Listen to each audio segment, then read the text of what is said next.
জয় মা জয় মা জয় মা জয় মা মৃত সঞ্জীবনী জয় মা জগতের মঙ্গল করো হে মা হে চণ্ডী হে মা কালী হে মা উমা হে মা শ্যামা হে মা ছিন্ন মাস্তা হে মা ভদ্র কালী হে মা মহাকালী হে মা মৃত সঞ্জীবনী জগতের মঙ্গল করো মা জয় মা।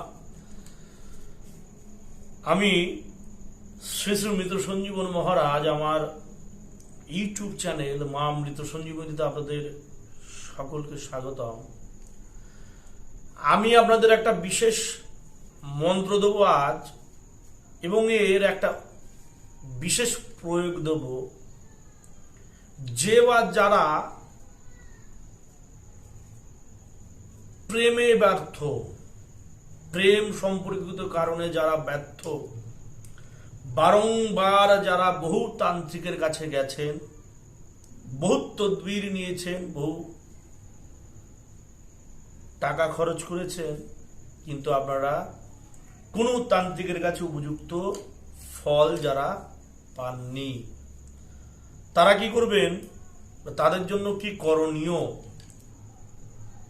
যারা তান্ত্রিক, যারা ওঝা, গুণিন, জ্যোতিষী, কবিরাজ, তারা যদি আমার এই উপস্থাপনটুকু দেখে থাকেন, তাহলে তাদের জন্য খুব কার্যকরী একটি বিদ্যা হতে চলেছে।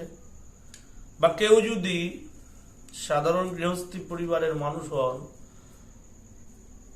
তারাও যদি দেখেন, তাদেরও এই বিদ্যাটা খুব কাজে লাগতে চলেছে। বিদ্যাটা কি, বহু বছর ধরে কোনো সম্পর্কের জেরে আপনি জড়িয়ে আছেন, কোনো রমণীর সাথে বা কোনো পুরুষের সাথে আপনি প্রেমের সম্পর্কে আবদ্ধ হয়ে আছেন। সে রমণীর পরিবার বা সেই পুরুষের ফল্লির পরিবার বা ফল্লার পরিবার কোনোভাবে বিবাহে বিঘ্ন ঘটাচ্ছে। মেয়ে রাজি আছে, মেয়ের পরিবারের লোক রাজি নয়। ছেলে রাজি আছে, ছেলের পরিবারের লোক রাজি নয়। সেক্ষেত্রে করণীয়টুকু কি? সেই পরিবারের সকলকে, এটি গুরু বিদ্যা, খাতায় লেখা বিদ্যা, আমি ছবি তুলে পাঠিয়ে দিয়ে দেবো, দিকে নেবেন। করণীয়টা কি? মেয়ের সপরিবারকে কি করে রাজি করাবেন, ছেলের পুরো পরিবারকে কি করে রাজি করাবেন, তাদের সম্মতি কি করে আদায় করবেন, সেই নিয়ে এই উপস্থাপনটি। বহু জায়গায় গেছেন, বহু তান্ত্রিক গুণীর কাছে গেছেন, বহু তদবির নিয়ে যখন আপনি ব্যর্থ, সেই ক্ষেত্রে আপনি এই বিদ্যাটি প্রয়োগ করতে পারবেন। প্রয়োগ বিধি কি? প্রয়োগ বিধি হচ্ছে শনিবার বা মঙ্গলবার সম্পূর্ণ, যেহেতু তান্ত্রিক ক্রিয়া, প্রথমেই বলেছি শ্মশান এখানে আসবেই। যেহেতু তান্ত্রিক ক্রিয়া, সেক্ষেত্রে শ্মশান না এসে কি পারে?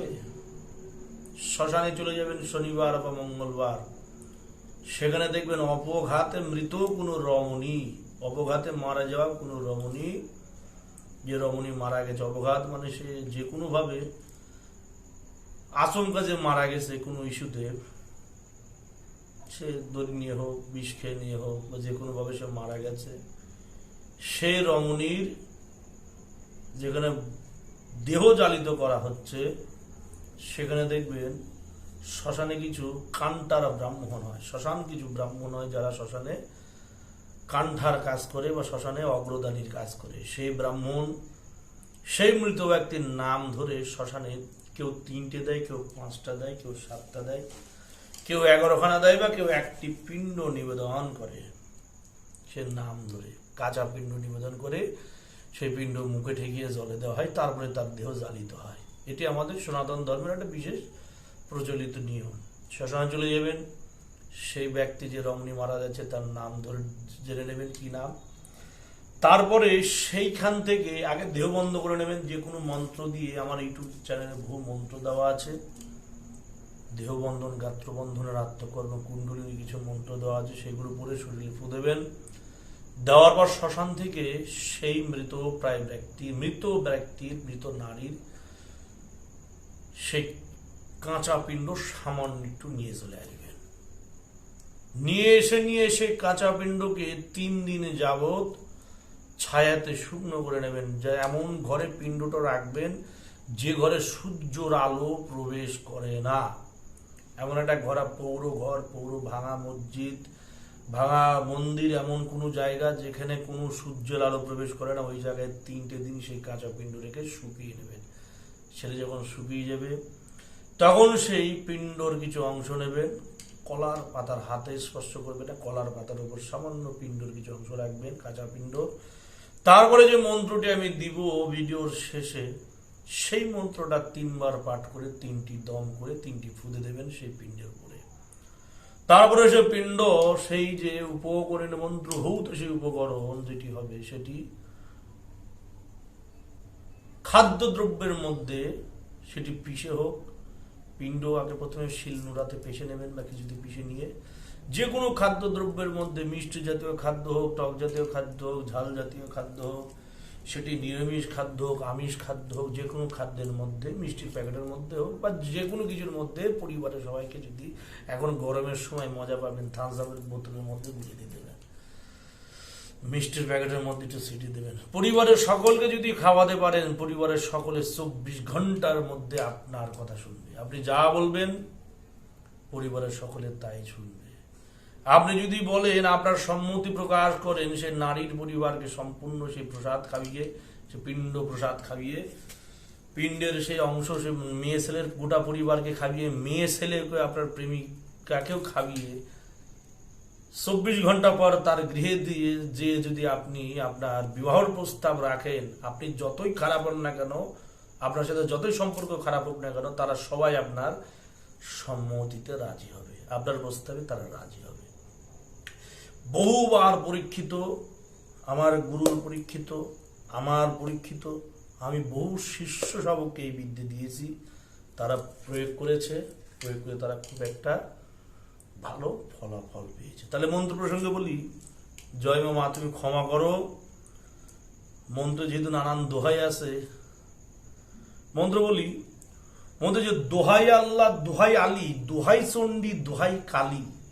আবার বলি, দোহাই আল্লাহ, দোহাই আলী, দোহাই চণ্ডী, দোহাই কালী, করিলাম সবার মন হরণ, বশ হয়ে থাকা সারা জীবন, আমার সারিয়া সবাই, আমায় সারা যদি সবাই অন্যদিকে চায়, কালির কাল্লা কেটে পড়ে আল্লাহর পায়,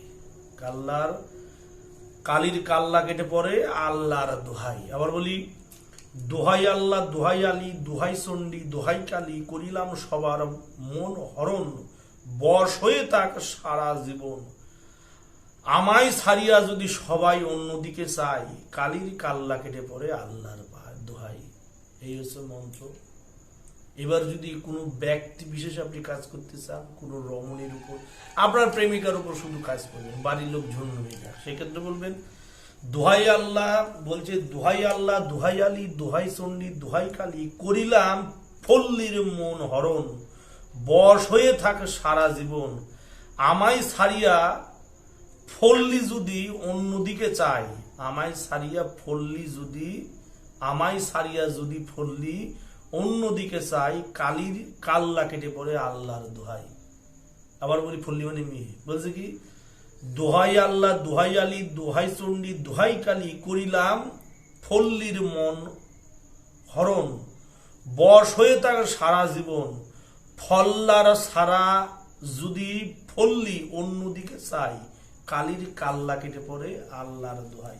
ফল্লি ফল্লা চালান করে দেবেন আপনি, সেই পিণ্ড, কাঁচা পিণ্ড নিয়ে আসবেন, নিয়ে এসে পিণ্ড দিয়ে 7 শ্মশানের মাটি দিয়ে একটি নারীর মূর্তি পুত্তলিকা নির্মাণ করে, সেই পুত্তলিকাতে চোখ দ্বারা প্রাণ প্রতিষ্ঠা করে, পুত্তলিকাতে যদি 37 বার মন্ত্র পড়ে ফু দিয়ে, সে 37টা মন সৎপট্টি এবং 37টা মুনামুনি যদি তার সর্বাঙ্গে দিয়ে, তার দেহে যদি কাম শুধু লেপ করে কলা পাতায় মুড়িয়ে যদি কোনো দহি শ্মশানে, মানে দহি যুগ্ম কবরের মধ্যম স্তরে সেটি যদি স্থাপনা করা যায় তান্ত্রিক পদ্ধতিতে, তা হইলে সে রমণী 24 ঘন্টার মধ্যে সেই পুরুষের চিরবশ্যতা স্বীকার করিবে, ইহা গুরুর বাক্য।